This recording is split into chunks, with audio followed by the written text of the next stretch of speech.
Hi అండి, welcome to మన channel. ఈరోజు వీడియోలో అయితే ఒక కొత్త కోడివేపుడు ఎలా చేసుకునేది చూపిస్తాను. ఎప్పుడు ఒకే తర కాకుండా ఇలా డిఫరెంట్గా ఒకసారి ట్రై చేయండి, చాలానే బాగుంటుంది. ఫస్ట్ అయితే నేను 1 కిలో అంతా చికెన్ అది తీసుకుని దీన్ని పసుపు కొద్దిగా సాల్ట్ అని వేసుకొని ఒక 3 టైమ్స్ అనేది వాష్ చేసుకొని సైడ్కి పెట్టుకున్నాను. ఒక మిక్సీ జార్ తీసుకొని ఒక 1/2 టేబుల్ స్పూన్ అంత మిరియాలు, ఒక 4 to 5 అంత లవంగా, కొద్దిగా చెక్క అనేది వేసుకొని కొద్దిగా బ్యాడిగే మెణసినకాయ వస్తుంది కదంటే అది కొంచెం వేసుకోండి, టేస్ట్ బాగుంటుంది. వెల్లుల్లి ఒక 1/2 కప్ అంతా, కొద్దిగా అల్లం ముక్కని వేసుకొని 2 పచ్చిమిర్చిని వేసుకొని దీన్ని కచ్చా పచ్చగా మనం మిక్సీకి పట్టుకోవాలండి. చాలా నున్నగా పేస్ట్ తరేం అవసరం లేదు, కచ్చా పచ్చగా ఉంటే చాలు. ఆ సైడ్ పెట్టుకొని స్టవ్ పైన ఒక కడాయి పెట్టుకొని మనకు అప్పుడే కప్ ఎత్తుకోండి కదా, ఆ కప్లో ఒక 1/2 కప్ అంతా ఆయిల్ అనేది వేసుకున్నాను. ఆయిల్ అనేది కొద్దిగా చాలానే వేసుకోండి, మనకి చికెన్ ఫ్రై అనేది చాలా బాగా వస్తుంది.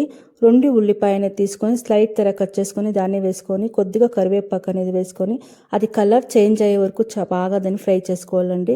2 టమోటా అనేది వేసుకొని దాది బాగా సాఫ్ట్ అయ్యే వరకు ఫ్రై చేసుకోవాలా. చాలానే బాగుంటుందండి, ఇలా ఒకసారి ట్రై చేయండి. ఎప్పుడు ఒకేలా కాకుండా ఇలా ట్రై చేయండి. కొద్దిగా సాఫ్ట్ అయ్యాక మనం చికెన్ అనేది వాష్ చేసి కడిగి పెట్టుకోవడం కదా, దానికి కూడా నీళ్ళు లేకుండా మనము చికెన్ అనేది వేసుకోవాల్సి వస్తుంది. ఇది వేపుడు తెర చేస్తుండేది కదా, చాలానే బాగుంటుంది.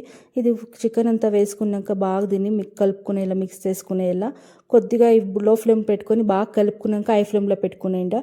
దీనికి కొద్దిగా ఒక 1/4 టేబుల్ స్పూన్ అంత పసుపు, కల్లుప్పు అనేది మనకి టేస్ట్కి ఎంత కావాలో అంత వేసుకొని బాగా ఒకసారి మిక్స్ చేసుకునేసి హై ఫ్లేమ్ పెట్టుకొని ఒక 3 minutes అనేది కుక్ చేసుకోండి. దాంట్లో ఉండే వాటర్ అంతా బాగా డ్రై అవుతుంది. అప్పుడే మనకి చికెన్ ఫ్రై అనేది చాలానే బాగుంటుంది. హై ఫ్లేమ్ పెట్టుకొని బాగా దీన్ని ఒక 3 minutes అనేది కుక్ చేసుకోండి, చాలానే బాగుంటుంది.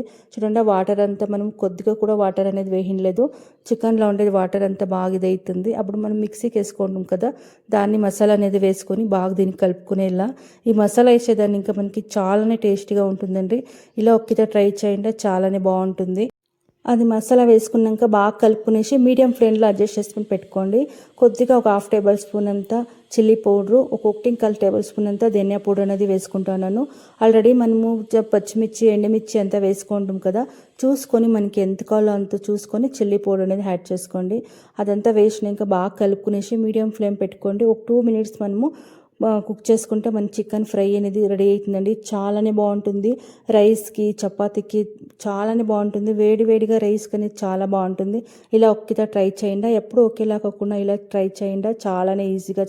చాలా ఈజీగా చేసుకునేచ్చు. వితిన్ 5 minutesలో ఆరాంగా మనం చేసుకునేచ్చు, చాలానే బాగుంటుంది. చూడండి, మనకి ఫ్రై అనేది రెడీ అయింది. కొద్దిగా మనం కొత్తిమీర వేసుకుంటే మనకి చికెన్ ఫ్రై అనేది రెడీ అయింది, చాలానే బాగుంటుంది. ఎప్పుడూ ఒకేలా కాకుండా ఇలా ఒకసారి ట్రై చేయండి.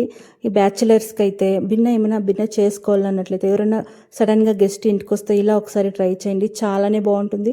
పప్పు చారు, రసము ఇలా చేసినప్పుడు ఇలా కోడి వేపుడు అనేది ఉంటే చాలానే బాగుంటుంది. టేస్ట్ అంతా చాలా బాగుంటుందండి. ఒక్కసారి ట్రై చేయండి. ట్రై చేస్తే ఎలా ఉంది ఏంటి అనేది ఫీడ్బ్యాక్ ఇవ్వండి. అలాగే మన ఛానల్ ఫస్ట్ టైం ఎవరైనా చూస్తుంటే ప్లీజ్ సబ్స్క్రైబ్ చేసుకోండి. అలాగే ఈ రెసిపీ మీకు కొద్దిగా ఇష్టమైతే ప్లీజ్ మీ ఫ్యామిలీ మెంబర్స్కి, మీ ఫ్రెండ్స్కి షేర్ చేయండి. Thank you for watching.